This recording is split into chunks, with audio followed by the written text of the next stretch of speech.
मैं समझता हूँ अफसोसजनक के साथ-साथ बहुत चिंता की बात है कि आखिर देश कानून से चलेगा कि नहीं चलेगा। देश कुछ लोगों की मर्ज़ी से ही चलेगा क्या? कुछ लोगों की मानसिकता से ही चलेगा या देश कानून के साथ ये जो न्याय प्रक्रिया है, उस प्रक्रिया से गुज़रते हुए चलेगा? और अगले दिन शाम को 4 बजे वापस बैरक में भेजा जा रहा है। अगर कोई व्यक्ति गंभीर बीमार है, तो क्या आप इस बात की कल्पना कर सकते हैं कि 12, 14, 18 घंटे के अंदर वो इतना स्वस्थ हो जाएगा कि आईसीयू से निकाल के सीधा बैरक में, जहाँ कोई भी मेडिकल फैसिलिटी नहीं है, वहाँ पर रह पाएगा? मुख्तार अंसारी की कब्र पर पहुंचे सपा नेता धर्मेंद्र यादव हो गए भावुक, कर डाली बड़ी मांग। आज हम इसी पर करेंगे बात। नमस्कार, 4PM में आप सभी का स्वागत है। इस वक्त चर्चा सिर्फ मुख्तार अंसारी की मौत को लेकर है कि मुख्तार अंसारी की मौत हुई कैसे, नेचुरल डेथ है या फिर हत्या। इस तरीके से जो परिवार है, विपक्ष है, वो मुख्तार अंसारी की मौत को हत्या बता रहा। वैसे अगर मुख्तार अंसारी माफिया थे तो उनकी मौत पर लाखों लोग आंसू क्यों बहा रहे हैं? उनकी अंतिम यात्रा में हजारों लाखों लोग क्यों शामिल हुए? मुख्तार की मौत पर तमाम दल आंसू क्यों बहा रहे हैं? क्यों अंसारी परिवार से लोग मिलने जा रहे हैं? क्यों मुख्तार अंसारी की कब्र पर जाकर क्या हिंदू क्या मुसलमान सभी फूल चढ़ा रहे हैं, उन्हें श्रद्धांजलि दे रहे हैं? क्या किसी माफिया के लिए कोई ये सब करता है? बिल्कुल भी नहीं करता। आज ये सब इसलिए कहने को मजबूर हुआ क्योंकि लगातार विपक्ष के लोग गाजीपुर पहुंच रहे हैं अंसारी परिवार से मिलने के लिए। वहीं सपा नेता और आजमगढ़ से सपा प्रत्याशी धर्मेंद्र यादव भी गाजीपुर पहुंचे मुख्तार अंसारी के परिवार से मिलने, और उसके बाद वो मुख्तार अंसारी की कब्र पर भी पहुंचे। जी हाँ, धर्मेंद्र यादव ने मुख्तार अंसारी के घर मोहम्मदाबाद पहुंचकर परिजनों को सांत्वना दी। उन्होंने मुख्तार अंसारी की कब्र पर भी पहुंचकर उन्हें श्रद्धांजलि दी। उनके साथ कई लोग भी वहां मौजूद रहे और इस दौरान धर्मेंद्र यादव भावुक दिखे।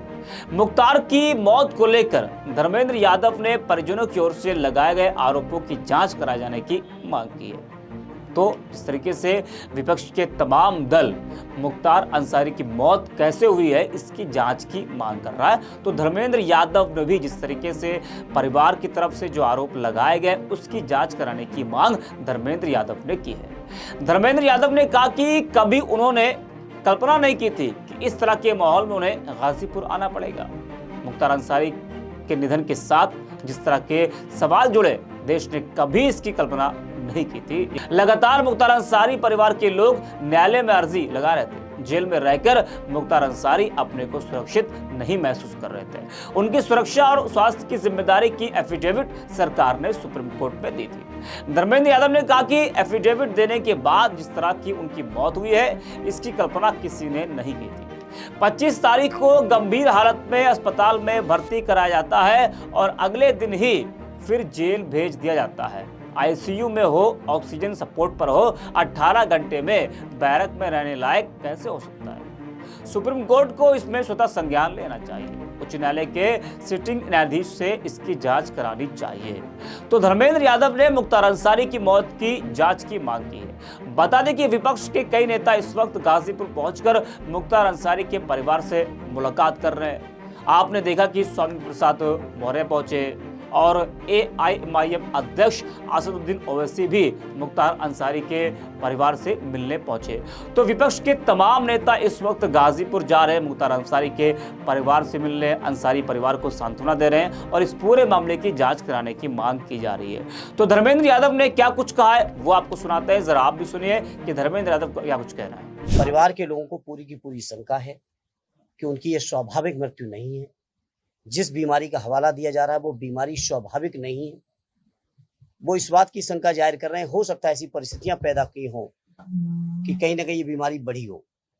लेकिन जहां माननीय न्यायालय में एफिडेविट दे रखा हो प्रिंसिपल सेक्रेटरी होम द्वारा, वहां पे अगर इस तरह की बात होती है तो बहुत, मैं समझता हूँ अफसोसजनक के साथ साथ बहुत चिंता की बात है कि आखिर देश कानून से चलेगा कि नहीं चलेगा। देश कुछ लोगों की मर्जी से ही चलेगा क्या?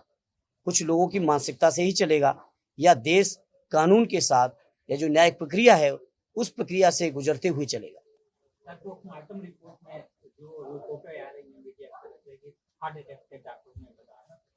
नहीं, बहुत सारी बातें जो सरकार नहीं कह रही है, वो उनके परिवार के लोग कह रहे हैं। आप एक बहुत जिम्मेदार समाज के नागरिक हैं, हम आप सभी।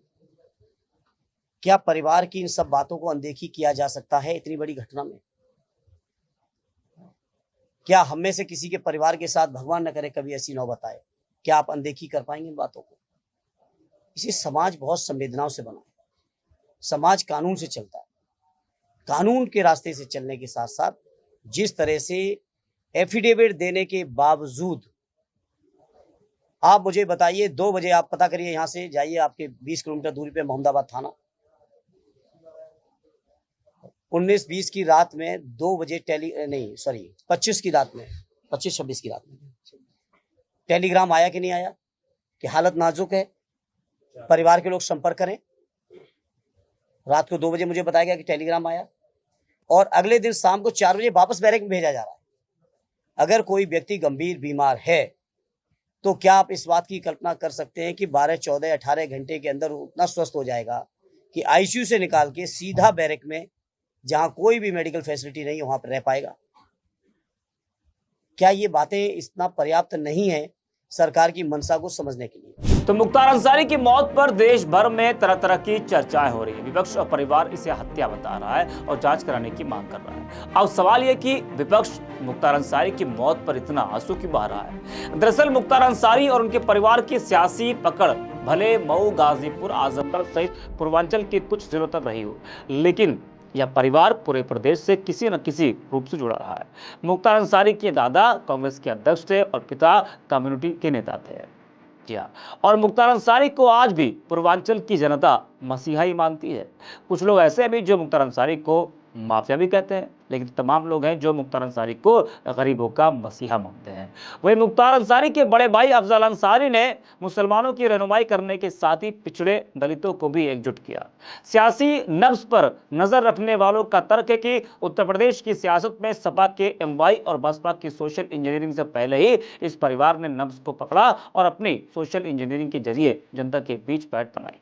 तो ऐसी तमाम वजह, इसको देखते हुए विपक्ष मुख्तार अंसारी के परिवार के साथ आज खड़ा दिखाई दे रहा है।